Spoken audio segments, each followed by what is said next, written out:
exciting time in the valley, and in dreams I go back to my home. I can see that old lamp through the window. It will guide me wherever I roam.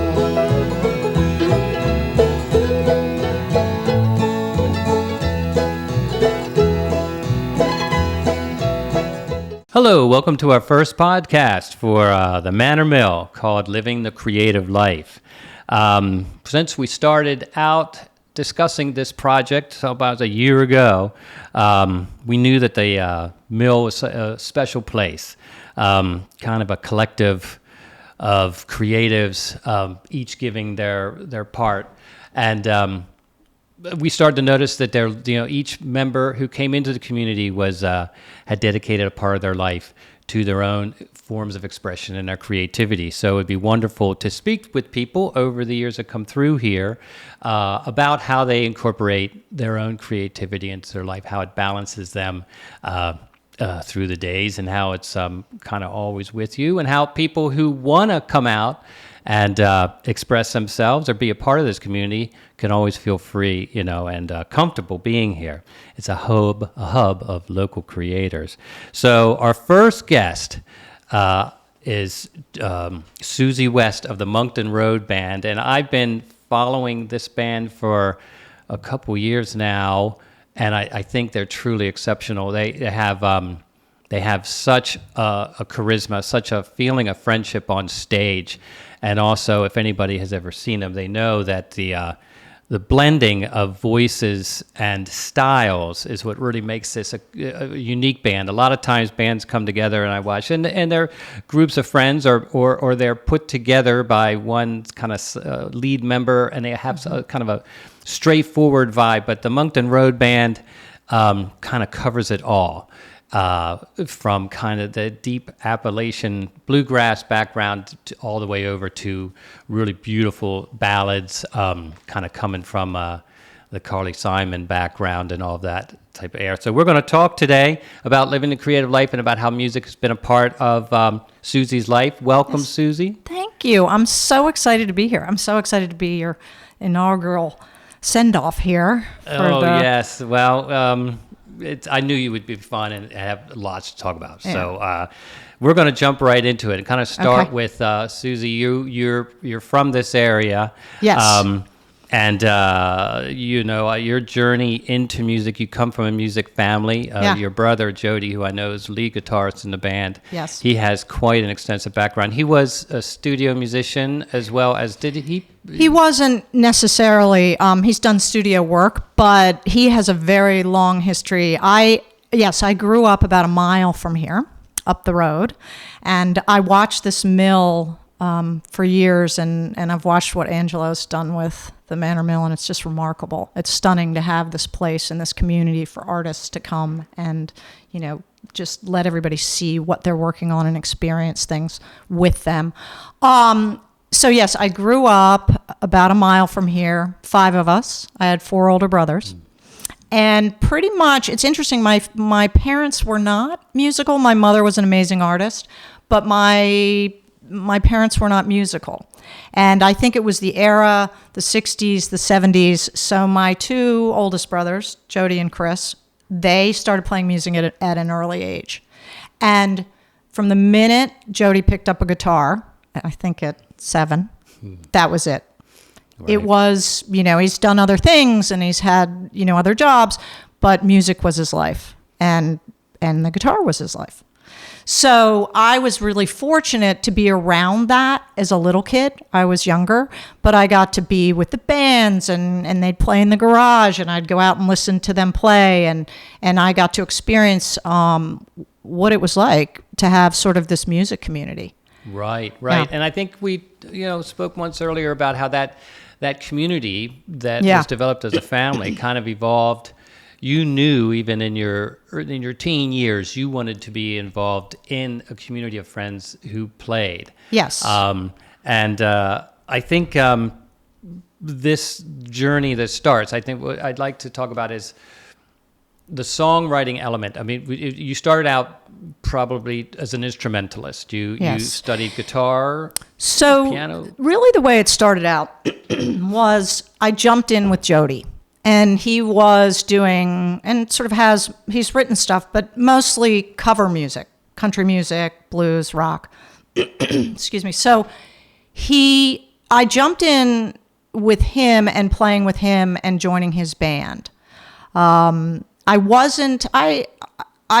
liked writing, but I wasn't writing songs at a young age. It wasn't something that I was really aware of or drawn to. However, I would sit and listen to Carole King, Carly Simon, Carla Bonoff over and over and over at a very young age, and what they wrote about. And I was drawn to that folk sort of, And so I was exposed to it, but I wasn't doing it. And so I was with Jody. We had a band here for many years. And then I ended up leaving Baltimore and moving out to LA. And it wasn't until I got to LA and then I thought, I'm on my own here. I play the guitar. I'm not great at it. And so I thought, when I get to LA, what am I going to do? Because I don't have my music community anymore. Right. And so I was really fortunate. I went over to McCabe's Guitar Shop. I don't know if you've ever heard of McCabe's. It's in Santa Monica. It's been around since 1958. And looked on their rosters of teachers. And I came across a teacher who had played with Bonnie Raitt, with Lyle Lovett, and I thought, that's my guy. So I started studying with him. And he said, well, do you sing? And I said, yeah. And he said, well, I have a recording studio. And he said, are you writing? And I said, no, not really. And he said, you have to start to write. Wow, that's the incredible thing about forming that community. One person can be so influential, and I'm sure as we go through this, there's going to be connections with Lyle Lovett as you move on. But I know for me, even locally, a lot of this podcast and the things that I do in the community are from a guy named Butch Neal, who played mandolin in a band. He had a little garage up near here in Freeland, Maryland, where since the late 60s and 70s, people would come. Del McCoury, as a young man, played in this little garage. This was back in the 70s when that whole Seldom scene, there was a lot of people hanging out in southern Pennsylvania, northern Maryland. Mm-hmm. And it was a mecca for that, really. It's been a mecca, and people sometimes kind of miss that. With this guy, Butch, he put a sign up just saying $10 for guitar lessons, or banjo at the time. And because of his inspiration, the things he told me, I've gone on and it's just invested in this community and music ever since, just because of the passion he had for trying to put that music together. So anyway, it is so much about the community. For me, being a solo artist is fabulous and fun, but for me, it's really about playing with other people, and being inspired and motivated through what other people bring in, and that's what really is thrilling to me. Well, we can see it in the band when we see you guys perform with Monkton Road. You can see a band that really enjoys being in the moment at the time. We love each other, and it's family. I mean, that's the other thing. It's, that band. It's Talbot Mayo, who's my bandmate, and her dad, Bill Mayo, and then, of course, my brother, Jody West, and me, and then our drummer, Dave Rich.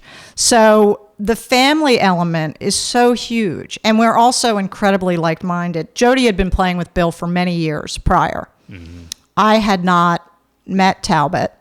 I had heard about her. And then, so that's a story in itself of how we all came together. Oh, yeah, exactly. And again, we'll come to the Monkton Road back, because again, there's we so can many come back things to I'd that. like to talk about for there. But to your when you went out to LA, you've been in LA and Nashville, you cut your first single album in 2008 called Everything, and that's on Spotify. I really recommend everybody go out there and check that out. Yeah. Beautiful album.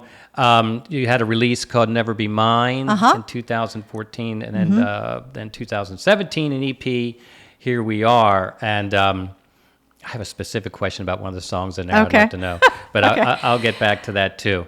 But since we only have 40 minutes on Yeah, this interview, yeah. I want to know how. Hey, okay, so you're in LA. How did you get to that level? To cut that first album. So that first album, it sort of relates to what I was saying when I got there, because my friend's name is Pete Snell, who we'll maybe talk about later. He was the guitar player for Lyle Lovett for many years, and he had a studio, and he said, look, you need to start writing, and then we're going to record. We'll record some stuff.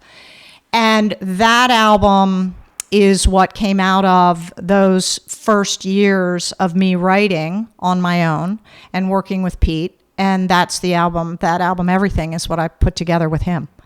Yeah. Got it. I think I had a question. Like, Everything. The title is because it is everything? It's everything. There's a specific song on the album called Everything, but that's what it meant to me.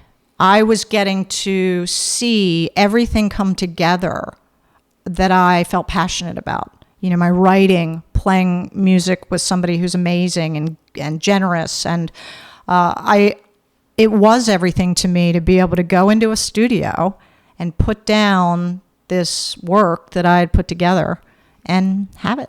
Wow. The song is called Last Goodbye. I think is that on that album?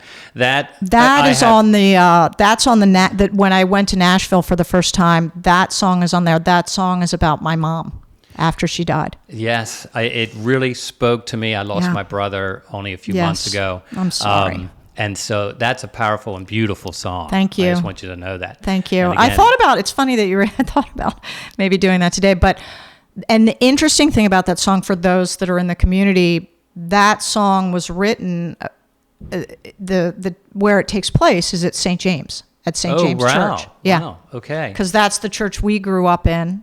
That's where her service and funeral was. So every reference was me sitting in St. James at my mom's service. Fantastic. I mean, there's a lot of church references in your music throughout. Yeah, about I know. Meeting people or seeing people. Yeah, it's an interesting draw for me. I'm spiritual, but I'm not. And churches and that kind of thing. It's an interesting draw for me. Right. I do have themes. I know. Yeah, definitely. So, as with your music, I meant there's a lot of. It's very soulful and very personal. I mean, you're very intimate in your songs. In looking at all of that, do you normally, how do you approach songwriting? Is it usually in a mood, or is there something you're trying to work through? And that can be even on a specific album or even on a broad level. I think I mentioned in some of our previous talks, some writers, like Dylan, struggling with time, issues of time, how there are different themes. Yeah. So for me, it's all of those things. And for different songs, at different times in my life, there will be different themes. As anyone who knows, who listens to my songs, it's very relationship oriented. Right. That's, again, something that I'm just drawn to it. It matters to me. For me, songwriting, early on, I didn't really have a rhythm of songwriting or how it worked for me. It took some time to figure out how it worked for me. Now, interestingly, sometimes I'll have a feeling or an experience, and I really want to write about it.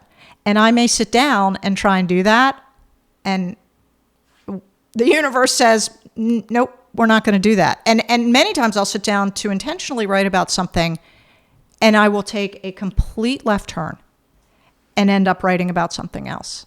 Right. And I can't control that. I don't know where it comes from. I don't know how it happens. And then there are other songs that, yes, I have the feeling, I have the intention, and I sit down and it comes to fruition. Gotcha. And I never know. I never know what, the gods are going to give me at the moment. Well, we're going to I'm going to ask you to play a song if you'd like to. I know, and I had this discussion with somebody recently, I think as we get older, sometimes we don't listen to the lyrics like we used to when we were teenagers and kids. Right. And I've started to do that much more consciously over the years, especially recently. And it really adds value if you can, in your busy day, spend a little, just stop and listen to what they're saying. And it's especially important with local bands like you guys. If you have the opportunity and you're in your car and you can check out, your channel and listen to some of the Monkton Road or some of Susie West music and listen to them, you become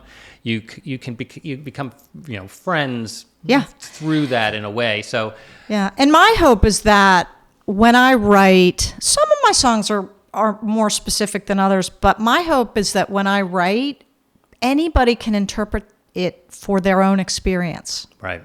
Sometimes people ask me, who's this song about, or what's that song about? And some I don't mind speaking of at all. And others I don't want to say, because sometimes I'm worried then that's what someone will have in their mind and they can't interpret it for themselves and have it for their own. Right. So, because when I listen to music, it matters to me and it moves me, and I like to align it with something I'm going through or feeling. And so I try and do that in my writing for other people too. Got it. Well, would you mind maybe a quick one of your songs? Sure. I'd like to, just because we're deep into that topic now about your work, and then maybe towards the end we'll have another one if we're lucky enough. Sure, absolutely, happy to. So I'm going to do a song called "By Your Side," and this is a song. Interestingly, this is one that I'd actually sat down to write about something else, and this song showed up, and it I don't know where it came from. It wasn't personal to me necessarily, although I'm sure it's a theme that when you hear it, you can say, that maybe we all wish for, but I didn't set out to write this song. And this is a song I wrote in LA. Oh, great. Perfect.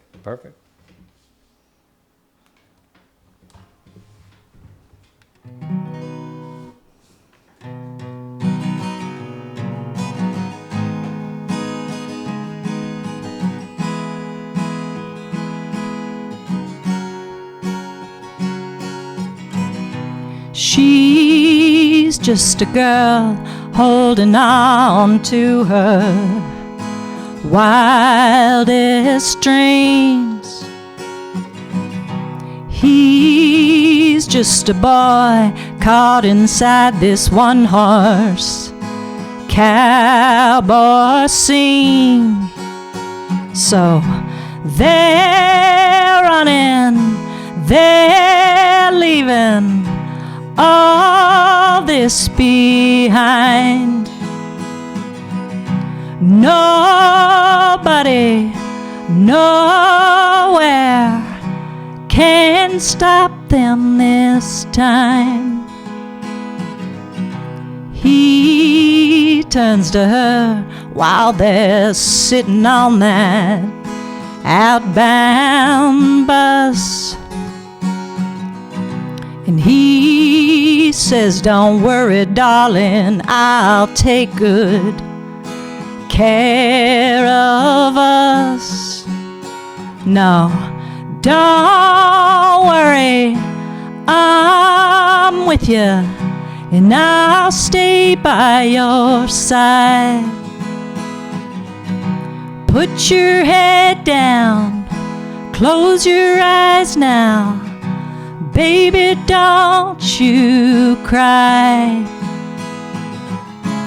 Fading miles behind, nothing left but time, running into the blue. And all that's in a dream, and all that can't be seen, and all that gets you through." She sits beside him with his gray hair and his fading blue eyes. 30 years have come and gone without one single compromise. No sorrow, no sadness, not one single day. Just love in an echo of promises made. he said, I'm sorry, darling, I think I'm slipping by. And he said, I'm sorry, I know I said I'd stay by your side. And she said, don't worry, I'm with you, and I'll stay by your side. Put your head down, close your eyes now, darling, don't you cry.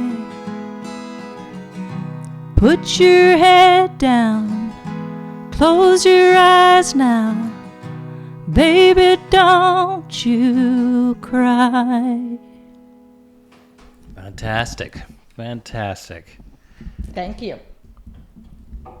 Well, that leads us into, I really want to talk about some of your latest recordings, Yes. Fireball Sessions and Hometown Poets, which came like right on each other's back, which is They really, did. which is fun for Yeah. us because we were kind of wanting more off the Fireball Sessions, and the styling between the magic that goes on with the band itself.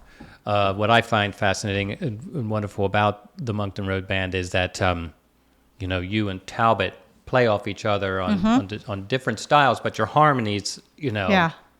are really well matched. Not exactly the same, and that the character between the two is what really gives it its kind of I don't know, it's playfulness. Yeah. So that's an interesting thing. If we can talk about having the Monkton Road Band come together. I had heard about Talbot for years from my brother because he had played with her dad Bill in bluegrass. Everybody plays in a lot of bands around town, which is really fun. And again, it's that community. And I was out in LA, and my brother kept saying, Bill's daughter is great. You got to hear her sing. She's great. And so, but it just so happened that every time I was home, we never came together, which was interesting. We just never crossed paths. So my brother Michael, who, by the way, is a big part of our band, he is our sound man, and he is a remarkable talent with sound. I don't think, it's sort of the unsung heroes of the group sure. because without them, we don't sound so great out there. And so he's been with Jody forever. He's been with us, and he just is, does a remarkable job. So he loves music. He has gatherings, and he had a gathering one Thanksgiving. And I usually would come home on Christmas, but this year I came on Thanksgiving.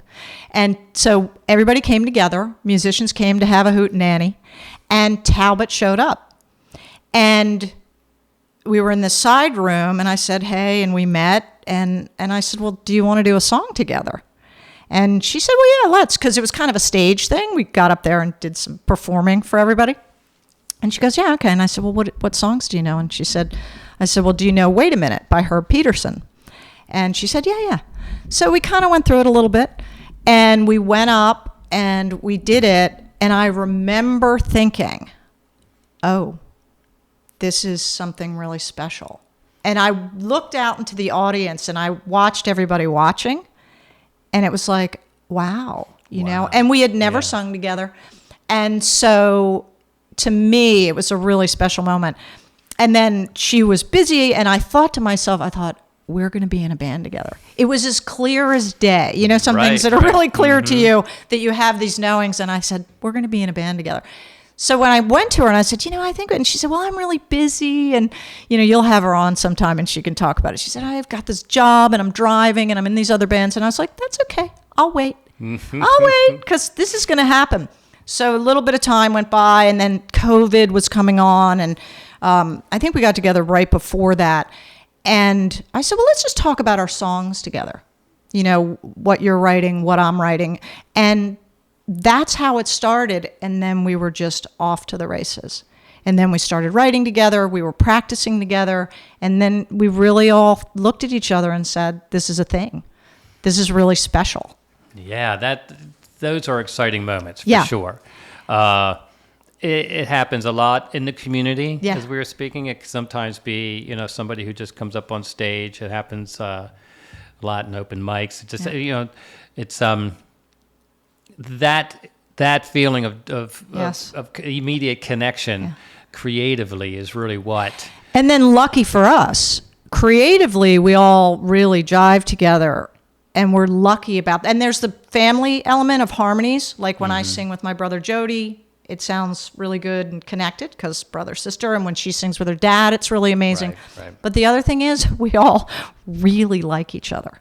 Sometimes it's hard to be in a band, and sometimes personalities may conflict. But I love them. I love them like they're my own family. Fantastic. Yeah. And it's rare. It is. It's rare for any musician to find even a band in their whole Absolutely. their whole life. They In can LA, struggle I trying didn't- to find Yeah. three people to play with on a consistent basis. Yeah. And you guys meet, at each other's homes. Usually on the farm at Talbot's farm because Oh, she's got space and room. So we go to the farm and we practice every week, and then when we're not practicing, we're all trying to still hang out together and have dinner together, and it's a great thing. We love being with each other. Wow, that's Yeah. fantastic, and It it's is. going to be good because I really think you guys are on the road to really producing some really wonderful music, and I Yeah. think some great things are going to happen. The both of these, I want to talk about both of these albums, but Yep. I also want to talk about you just recently went to Nashville again. I did. With Talbot and yeah. are producing some music to Yeah. come out with Matt Rawlings. And this, I have to say, and again, we talk about these things too, you and I, about I think the importance of the community, this community Yes. in northern Baltimore County, knowing about the bands that are up here and the connections that they have. And it's real powerful stuff that can definitely make a jump from this community into becoming something absolutely. that you hear. It's hard to get on country radio and any kind of radio, but it might happen. Yeah. Matt Rawlings, tell me a little bit about him. I know he's quite the. He's an amazing being. So Matt, and I'll just give a quick rundown. So I was in LA and I was friends with Pete, and we were doing a lot of music together. And like I said, Pete had played with Lyle Lovett for many years, and Matt played with Lyle Lovett for 30 years. He was his piano player, I guess, and millions of other people. If it doesn't ring a bell, look it up because you've been listening to him on every song, pretty much. Certainly in country radio, whether it's Keith Urban, Trisha Yearwood, Faith Hill. He's on all of them. But we had gone to see Lyle. I had gone with Pete to see Lyle in LA, and we went backstage. So lucky, fun, get to see everybody. And I got introduced to Matt. That was probably 20 years ago. And I remember him being so kind. And usually it's like, right, whoever you are, I'll say hi to you, but. And I said, I'd never been to Nashville. He said, if you come down to Nashville, let me know. I'll tell you where to hang out, where to go, and that kind of thing. And I made such a mental note of it. So fast forward 10 years later, I had not spoken to Matt for 10 years. We were working on an album, Jody and I were, and we didn't know what direction to take, and we weren't sure what to do. And Jody said, well, why don't you call Matt? And I said, Matt who? He said, Matt Rawlings. And I said, really? Like, call Matt? So I did. I got in touch with him. I said, do you remember me? He said, absolutely. And it unfolded that I ended up taking the project there because I wanted him to play on the album. And he said, this is really hard. There's not a click. I don't know. And he said, would you ever consider coming to Nashville? And I was like, yeah. And he said, I'll put together for you the best musicians going. Wow, fantastic. And I said, you're on. So we kind of stopped what we were doing, and Jody was like, go, go, go. He didn't go down with me this time because Matt put the band together. And he said, no, go do it, because how could you say no to that? So I went, and that's the Here We Are album. And then I just got to be great pals with Matt over the years. And so when Monkton Road got together, I hadn't been able to go back to Nashville and record, but Monkton Road, we had all these songs, and I thought if I was to go back there and be lucky enough to do something with Matt. Now, he'd won a Grammy at this point, and I'm thinking, and I said to him, am I still, and he said, oh, your grandfather, Dan. You can come back. And I'm like, Right, okay. Matt, yep. So I said, I've got this really great band that I think you would love, because you want to show up with some decent people when you go down into that crew, you know? Right. And he said, okay. And so we took the band down, and that's the album that we did down there with the band. And then while we were there, Matt said, hey, he said, why don't you and I produce some solo stuff for Talbot? And I said, absolutely. It's incredible. I think it's another, like you said, the sound person gets sometimes overlooked, and the producer. Yes. I mean, a producer, it's worth knowing what that can bring to an album. If you hear of somebody coming in under the production of somebody, I think he was involved in Here We Are. Oh yes, and he produced that. He produced Monkton Road. He's produced and Talbot's, and I think if and I don't know these things for sure, but he brings us the production quality. There's a little bit more. It's the simplicity. The drums come out, the percussion comes out a little bit more intensely and a little more full. There's the instrumentation is just more distinct. And yes, it'll get to the melody kind of sinks in a little more clear. Yeah. He's remarkable. A lot of people have their lane, like somebody's an amazing musician, or they're an amazing producer, or they're an amazing sound man, or whatever they are. He is so genius that he can go into these different lanes and create these remarkable products of sound and music. And working with Willie Nelson, I mean, anybody who's played Willie Nelson's music, it's always a struggle. I mean, so much space and air and natural the way he, you can't, whereas that's fantastic. But anyway, yes. So we were lucky. I got to go down again and do it with the Monkton Road Band, and also the album before that, the Fireball Sessions, we did at a studio here with someone named John Grant, great guy, and I love that album too.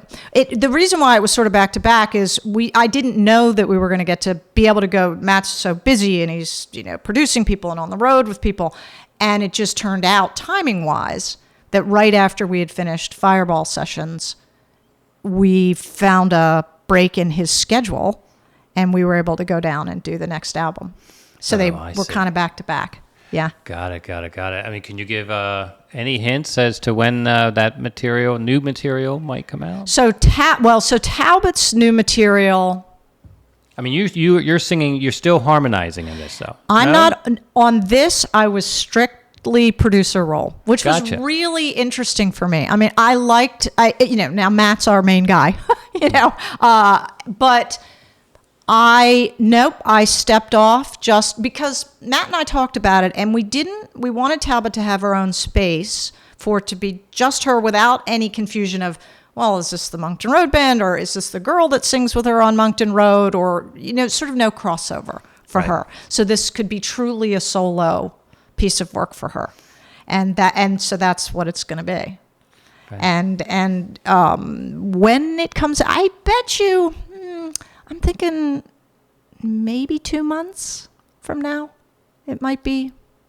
Gotcha. It's amazing how much longer it takes after you are in the studio, all the mixing and the mastering and that kind of thing. It's a process. It is a process. It's not my favorite part of the job.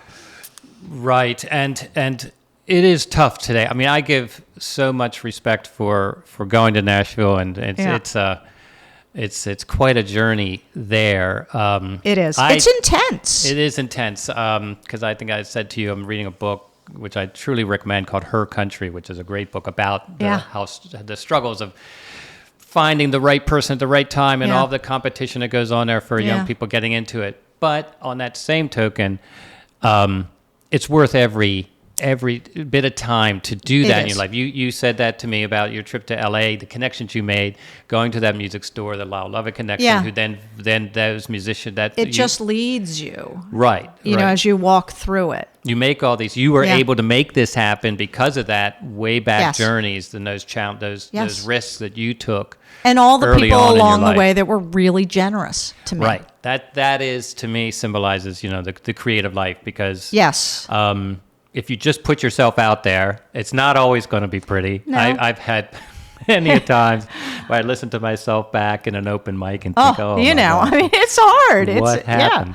But there's always, everybody respects and admires those people that get in front of the spotlight or create a piece of art to display to other people. Yeah.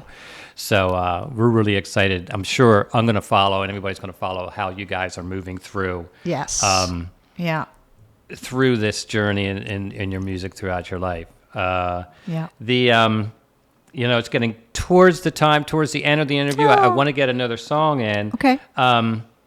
Do you have any, advice kind of for young players? I mean, it's just, I know for this Butch Neal, who was my teacher, mentor, he used to always say, "You've got to have confidence, son." Yeah, because I'd always be nervous. You play banjo too, and in bluegrass, you're up on stage, you get a nod. It's pretty much the leader of the band, and they want you to take a solo. Yeah. I used to kind of try to not make eye contact, but every once in a while, I'm like, don't even look at me. He would catch me. And I told him afterwards, I fall apart sometimes, on it's this. scary. And he'd just say, you have to have confidence. Yeah. And that voice, he's gone now. He's been gone maybe about 10 years. Forever. You hear it. And I lost my father early. He came in afterwards, and I saw hear his voice. So anyway, I know it's here I am. Well, it's different now. It used to be, for better or for worse, it used to be record labels and record companies that would sort of take over and guide you and tell you where you were going to be and all that kind of thing.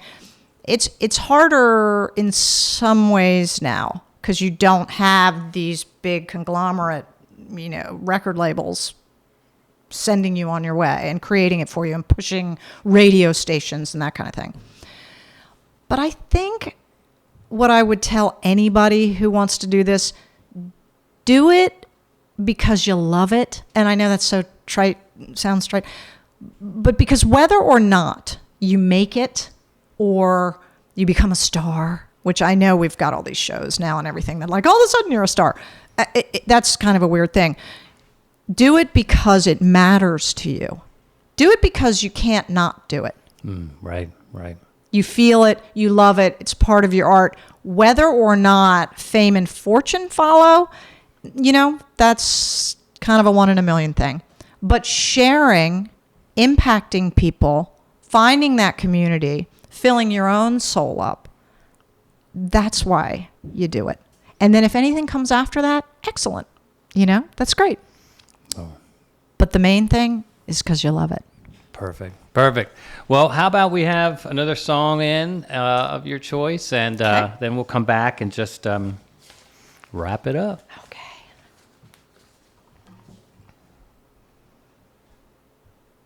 Let's see here.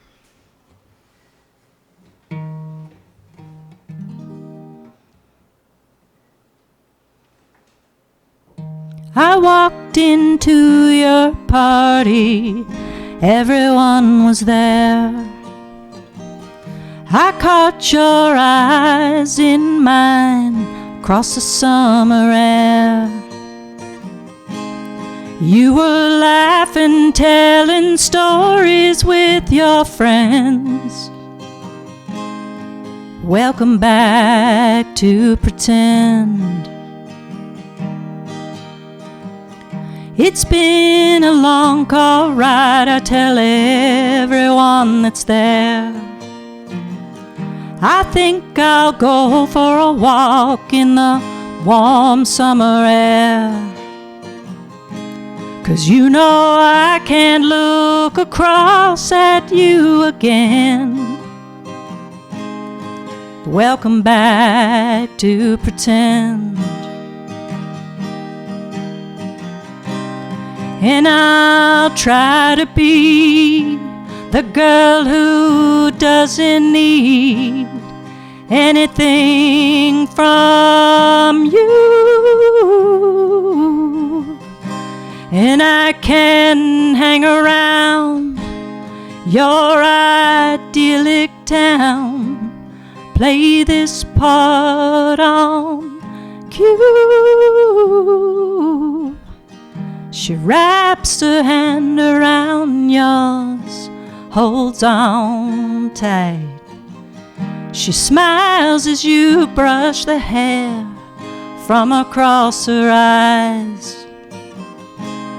Watching you breaks my heart once again. Welcome back to pretend. As I walk down the hall, past your door to mine, I see the lights go out one more time. And I know that you're holding her again. Welcome back to pretend. And I'll try to be the girl who doesn't need anything from you. And I can hang around your idyllic town, play this part on cue. We walk out to the car, what a lovely trip it's been. Who knows what lies ahead, I guess we'll see you then. And as I drive away, your eyes find mine again. Welcome back to pretend. And as I drive away, your eyes find mine again. Welcome back to pretend. Well, that was great. Thank you. Susie, thank you for coming today. You've been Thank you great for to having talk me. to. I'm so excited to follow you guys. Thank you. And I just want to say a big thank you to you, because putting this forth and all your effort and making a space for all of us, we really appreciate it. Well, It's very inspiring and kind, and it gives everybody sort of this room to share. well, thank you. And for sure. We're grateful. Yes, thank you. So this will air in a few weeks. Do you have any performances coming up later in the summer that you want to kind of just... We have lots of upcoming shows. I don't know what they are off the top of my head, but we do have a website, Monkton Road Band website, and all our dates are on there. Yeah, and the CDs, you have CDs? We have CDs for sale. We are streaming on all the platforms. So if you put in our name, there we are. You'll find us on Pandora and Spotify. And you do play at the up at the Manor. You play on Sunday nights? That is Talbot's Bluegrass Family that's Band. the Bluegrass group. The That's Mayo not Family you. Band. That is Okay. not us, but they're Gotcha. great. Go see them. All right. Well, perfect. They're wonderful. Awesome. Well, thank you. And Thank you. all right. Okay. And this is the first official podcast Yay! signing off, and we'll see you again next time. Thanks. When it's lamb bleeding time in the valley, then in dreams I go back to my home. I can see that old lamp through the window